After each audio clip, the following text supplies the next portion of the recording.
Hello friends, मैं हूं आपका दोस्त Sanjeet coder C plus plus question practice करने की सीरीज में आज हम देखेंगे कि फिबोनाची सीरीज क्या होता है। देखिए, Fibonacci series one of the most important topic है। यदि आप इंटरव्यू के लिए प्रिपेयर कर रहे हो या फिर कैंपस ड्राइव के लिए प्रिपेयर कर रहे हो तो उस केस में ये कॉमन क्वेश्चन है जो अक्सर पूछे जाते हैं। तो देखिए, फिबोनाची सीरीज क्या होता है। ये बेसिकली क्या है, एक सीरीज है, एक पैटर्न है नंबर्स का, जिसमें से हर एक नंबर अपने प्रीसीडिंग दो डिजिट के सम के बराबर होता है। मतलब सपोज यहां पे 1 की बात किया जाए तो 1 का जो प्रीसीडिंग दो डिजिट है 0 एंड 1, इसके सम के ये बराबर होगा। तो 0 प्लस 1 क्या हो गया 1, तो वहीं यहां पे ये 1 आ गया। यदि 2 की बात किया जाए तो इसके प्रीसीडिंग दो डिजिट कौन से होंगे 1 एंड 1, तो 1 एंड 1 का सम करोगे तो 2 आएगा। यदि 3 का बात किया जाए तो इसके प्रीसीडिंग दो डिजिट कौन से होंगे 1 एंड 2, तो 1 एंड 2 का सम करने के बाद ये 3 आएगा। सेम आपका 5 के केस में हुआ 3 और 2 5।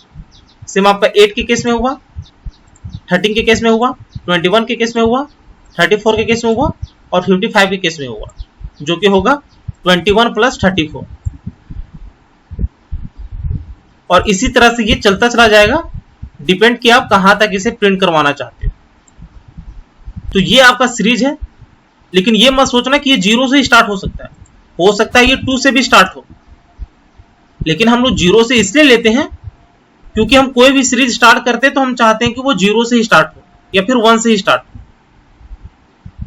तो देखिए, इसका प्रोग्राम करने के लिए बेसिकली आपको क्या करना होता है कि जो स्टार्टिंग के दो डिजिट होते हैं इसको आपको प्रिंट करवा लेना होता है। मतलब आप ये मान के चल सकते हो कि आपका स्टार्टिंग का जो दो डिजिट है वही आपको हेल्प करेगा आपके अन्य डिजिट को कैलकुलेट करवाने में।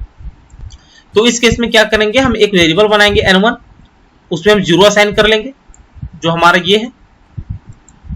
अगला है आपका 1, तो 1 के केस में यहां पे हम क्या करेंगे, एक n2 वेरिएबल लेंगे और इसमें हम लोग 1 असाइन कर लेंगे। अब चूंकि जो थर्ड डिजिट है वो प्रीसीडिंग दो डिजिट के इक्वल है, तो एक वेरिएबल लेंगे n3, उसमें हम सम करवा देंगे n1 प्लस n2। तो 0 प्लस 1 क्या हो गया 1 हो गया, तो n3 पे 1 चलाएगा। तो ये हमारा होगा पहला लूप। जब दूसरा लूप चलेगा तो उस केस में हमारा क्या होगा, हम चाहेंगे कि 2 प्रिंट हो, तो उस केस में 1 प्लस 1 को हम सम करवाएंगे। तो उस केस में ये वाला 1 जो है वो हो जाएगा n1, तो यहां पे हो जाएगा 1 और यहां पे भी हो जाएगा 1,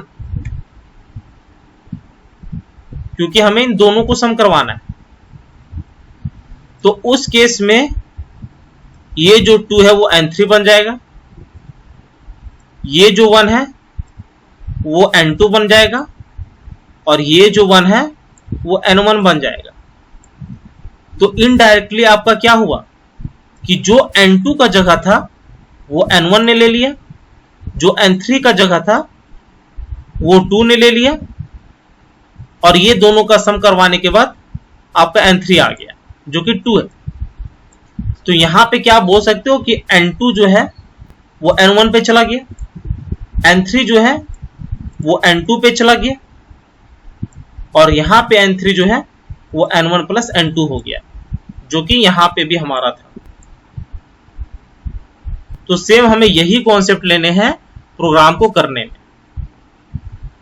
यदि ये आपको समझ में आ गया है तो जो कोडिंग है वो बिल्कुल भी कुछ नहीं। तो इसका हम प्रोग्राम भी कर लेते हैं, इससे और क्लियर होगा। तो यहाँ पे फाइल पे गया, एम्प्टी फाइल गया, कंट्रोल एस किया, हमारा जो फाइल नेम रहेगा वो फिबोनाची रहेगा। .cpp एंटर, हेडर फाइल लेना है तो hash include iostream, using name इस पे स्टैंडर्ड देना है, तो यहां पे यूजिंग नेम इस पे स्टैंडर्ड हो गया। मेन मेथड लेना है तो इंट मेन किया। अब हमें सेम वही प्रोसेस फॉलो करना है जो हमने यहां पे पढ़ा है। n1 जो है स्टार्टिंग में उसका वैल्यू 0 ले लेंगे और जो n2 है उसका स्टार्टिंग वैल्यू 1 ले लेंगे, जो कि आपका ये वाला है। तो यहां पे इंट n1 किया इक्वल्स टू 0 ले लिया।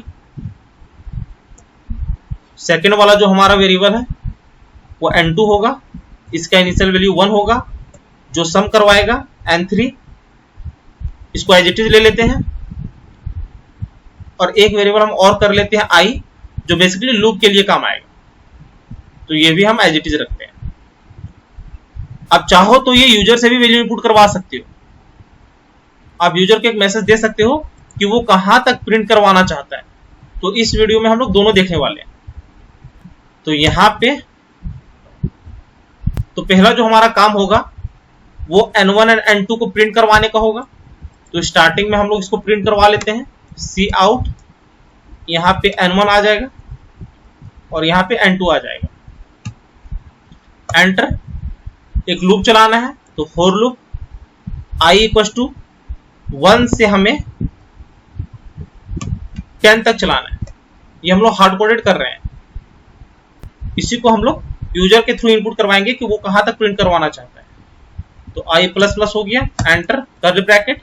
अब यहां पे हम क्या करेंगे, n3 equal to n1 plus n2 ले लेंगे और यहां पे हम कर लेंगे n1 इक्वल टू n2, क्योंकि हमारा n1 जो है वो n2 बन गया, मतलब n2 जो है वो n1 पे असाइन हो जाएगा और n2 पे हम n3 असाइन कर देंगे और यहीं पे फाइनली हम प्रिंट करवा लेंगे n3 का वैल्यू। बस हमें ये करना, मतलब हमने जो सीखा वही यहाँ पे इम्प्लीमेंट कर दिया। तो इस केस में क्या होगा, n1 का वैल्यू 0 है, n2 का वैल्यू 1 है, तो 0 एंड 1 यहाँ पे प्रिंट हो जाएगा। n3 equal to n1 plus n2 कर लिया है, तो 0 एंड 1 क्या हो गया, 1 हो गया, तो n3 पे 1 चलाएगा। n2 जो है वो n1 पे चलाएगा, मतलब 1 जो है वो इस n1 पे आ जाएगा। ये n3 है जो कि 1 है, वो आ जाएगा आपका n2 पे, तो इसका वैल्यू भी 1 हो जाएगा। और यहां पे हम n3 को प्रिंट करवा लिए हैं। तो इसको 2 से 3 बार प्रैक्टिस करोगे तो आपको अपने आप समझ में आ जाएगा कि एक्चुअल में क्या हो रहा है। तो इसको कंपाइल रन कर लेते हैं। तो देखिए आपका सेम वही फॉर्मेट में प्रिंट हो गया है। 0 प्लस 1 क्या हो गया, 1 आ गया, 1 प्लस 1 2 आ गया, 2 प्लस 1 3 आ गया, 3 प्लस 2 5 आ गया, 5 प्लस 3 8 आ गया, 8 प्लस 5 13 आ गया, 21 हो गया, 34 हो गया, 55 हो गया और 89 हो गया। तो ये 10 तक प्रिंट हो गया है जो आप प्रिंट करवाना चाहते हो। स्टार्टिंग का जो था 01 वो 10 में काउंट नहीं हुआ है, मतलब आप बोल सकते हो कि ये वाला जो है वो स्टार्टिंग का 2 नंबर है, उसके बाद 10 और हमारा प्रिंट हुआ है, तो टोटल 12 है वहां पे। अब सपोज आपने यहाँ पे लूप चला रखा है, तो यहाँ पे आपने फिक्स कर दिया है कि वो 10 तक प्रिंट हो, लेकिन यहाँ पे आपने हार्ड कोडेड किया हुआ है। सपोज यूजर इस वैल्यू को एंटर करता, तो उस केस में आप कैसे प्रिंट करवाते। तो यहाँ पे का वेरिएबल ले सकते थे n, और यूजर को यहाँ पे एक मैसेज दे सकते थे cout enter a number up to which you want to iterate. मतलब एक ऐसा नंबर एंटर करो जहां तक आप इटरेट करवाना चाहते हो।